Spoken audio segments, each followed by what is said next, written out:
నిజానికి ఆడవాళ్ళలో కూడా కొంచెం ఓపిక తెచ్చుకొని భర్తకి ఇలాంటి మనస్తత్వం మారకుండా కూడా వాళ్ళు కూడా ప్రతి ఒక్క కమ్యూనికేషన్ కూడా ఇద్దరి మధ్యలో గొడవలు లేకుండా ఏ దంపతులు కూడా ఉండరు ఈ రోజుల్లో.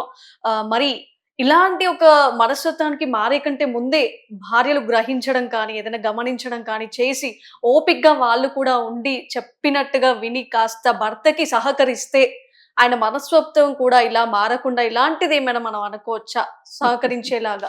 ఇలాంటి వాళ్ళు రెండో వాళ్ళు ఎంత మంచిగా ఉంటే వాళ్ళకంత ప్లెజర్ వస్తది. ఇక్కడ ఆమె ఆమె పాత్ర అసలు లేదిక్కడ. ఆమె ఒక జీవచ్ఛవం అంతే. ఆమెక ఎప్పుడో ఇతని హింసకి ఒక నడుస్తున్న శవం. ఒక వ్యక్తిగతంగా సెల్ఫ్‌గా అతను మారడానికి అలా ఎలా జరుగుతుందసలు? అతను చుట్టూ ఉన్న పరిస్థితులు కావచ్చు, అతని కుటుంబ పరిస్థితులు కావచ్చు, అతని ఆర్థిక పరిస్థితులు కావచ్చు, అతను చేసిన వృత్తి వల్ల కావచ్చు, ఏ కారణం చేతైనా మారొచ్చు. కానీ ఒక పెళ్లి తరువాత ఒక భార్యకి ఓపిక లేనంత మాత్రాన, ఒక భార్యకి భర్తను మార్చుకునే తెలివితేటలు లేకపోవటం వల్ల మాత్రం ఇలాంటి వాళ్ళు తయారు కారు. మరి ఎవరు మార్చాలి ఇలాంటి వ్యక్తులని? ఇలాంటి వ్యక్తులకి చికిత్స మార్గం చిన్నప్పుడు ఎంతో కొంత తెలుస్తుంది. స్నేహితులకు అర్థమవుతుంది. వీడి తేడా అంటారు. ఏంటి ఆ తేడా ఏంటి ఏంటి అనుకుంటున్నారు?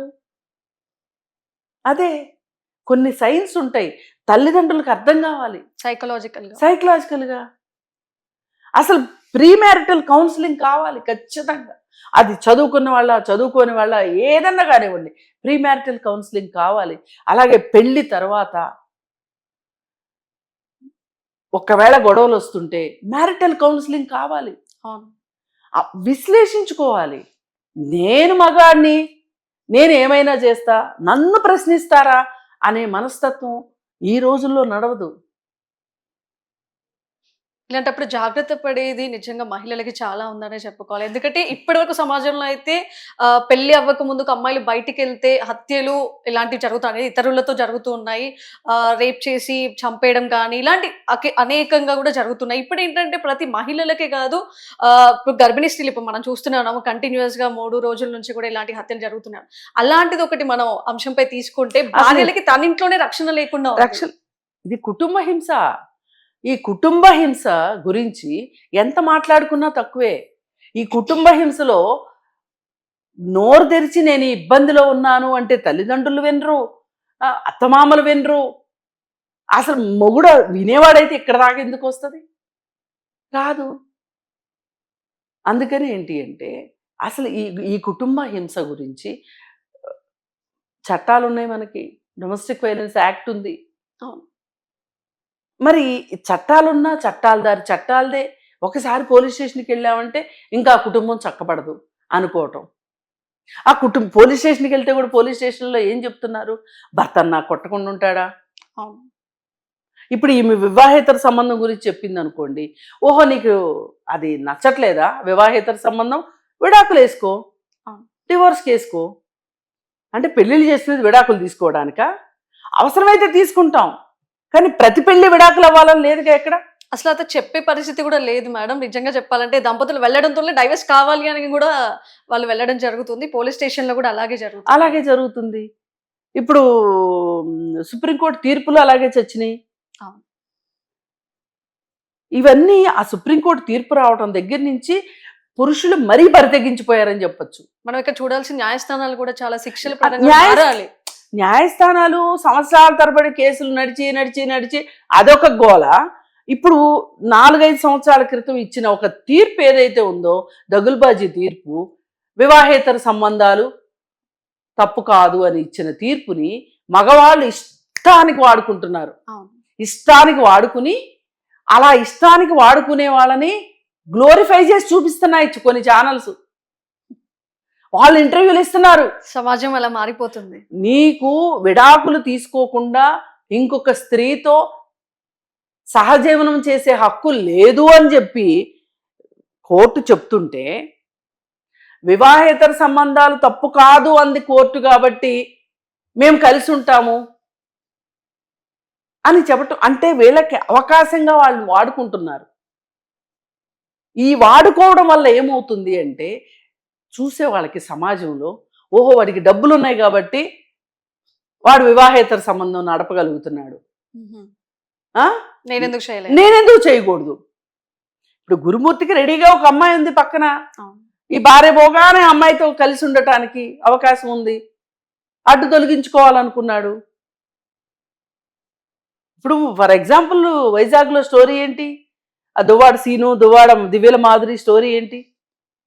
వాళ్ళకి ఎంత ప్లాట్ఫామ్ లభిస్తుంది సమాజంలో, ఎంత ధైర్యం ఉండాలి. భార్యకి విడాకు లేకుండా ఇంకొక ఆమెతో కలిసి బిడ్డను కంటాను అని చెప్తున్నాడు ఒక ప్రజాప్రతినిధి అంటే ఎవరికి ఆదర్శం ఇవాళ? చాలా ప్రముఖులని కూడా మనం చూస్తున్నాం. అవును, ప్రముఖులను చూస్తున్నాం, సినిమా వాళ్ళని చూస్తున్నాం, అదే సినిమా ప్రముఖులని కూడా చాలా చూస్తున్నాం. ఆ నరేష్ పవిత్ర లోకేష్, అసలు ఆ నరేష్ పవిత్ర లోకేష్ సంగతి ఏంటి? అదే చెప్పబోతున్నాను. అలాంటివి ఆదర్శంగా నిలుచుకుంటున్నాయి. అసలు అందరు ప్రజలు కూడా అలా తీసుకుంటున్నారు. అసలు తీసుకుంటున్నారు. ఇలాంటివి. ప్రజలు తీసుకోవట్లా, ప్రజలు తీసుకునేటట్లు చూసి మీడియా చేస్తుంది. మీడియా చేస్తుంది. ఇవాళ సోషల్ మీడియానే నేను ఇంతలా ప్రశ్నించడానికి కారణం ఏంటి అంటే మీరు చూపిస్తున్నారు వాళ్ళని ఆదర్శంగా, వాళ్ళు చిలకల్లాగా పలుకుతున్నారు, అవి జనాలు వింటున్నారు. భార్యలకు ఎంత ఒంటికి కారం రాసుకున్నట్టు ఉంటుందో కానీ భర్తలకు మాత్రం మనసులో చాలా సంతోషంగా ఉంటుంది. ఇలాంటి మనస్తత్వం ఉన్నవాళ్ళు సుమా, నేను మగవాళ్ళందరినీ అనట్లేదు. సుప్రీంకోర్టు చెప్పింది కదా, నీకు ఇష్టం లేదా, నీ భర్త వేరే స్త్రీతో సంబంధం ఉంటావు, నీకు ఇష్టం లేదా, అట్లయితే విడాకులు తీసుకో, విడాకులు కేసుకో, ఇది ఒక గ్రౌండ్ అని చెప్తున్నారు. అరే ఇలాంటప్పుడు భార్య ఎక్కడ విడాకులు కేసుకుంటుందో అని భయపడి భర్త మారతాడని మహానుభావులు కోర్టు వాళ్ళు అనుకున్నారేమో. ఇలా అయితే భర్త నచ్చకపోతే తన తప్పు కాదు, పైగా అతని తప్పు వల్ల నచ్చకపోయినా, ఈమె తప్పు వల్ల నచ్చకపోయినా విడాకులు వచ్చేసే కాడికి ఇంక ఈ పెళ్ళెందుకు? ఇంతంత కష్టపడి పెళ్ళిళ్ళు చేయడం దేనికి?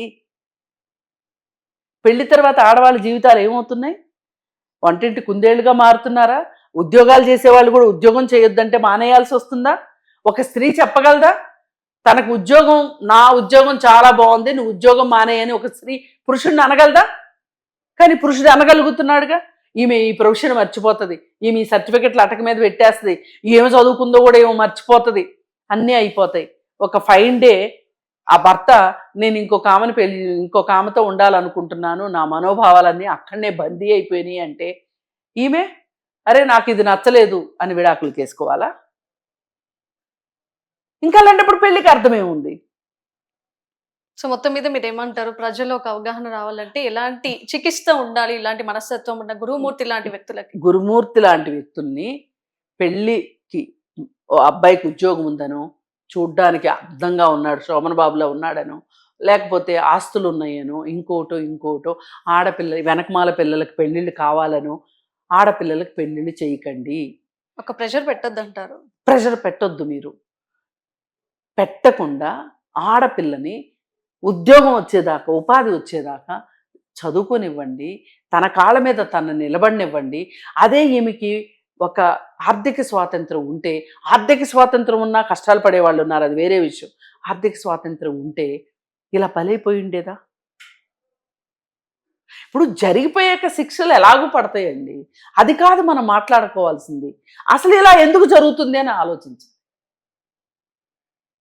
అందుకోసం నేను చెప్పదలుచుకున్నది ఒకటే, ఆడపిల్లలకి పెళ్లి చేసే ముందు మీరు ప్రీ వెడ్డింగ్ షూస్ లాంటివి చేసే కన్నా ప్రీ మ్యారిటల్ కౌన్సిలింగ్ చేయించండి. Okay, thank you madam. Thank you.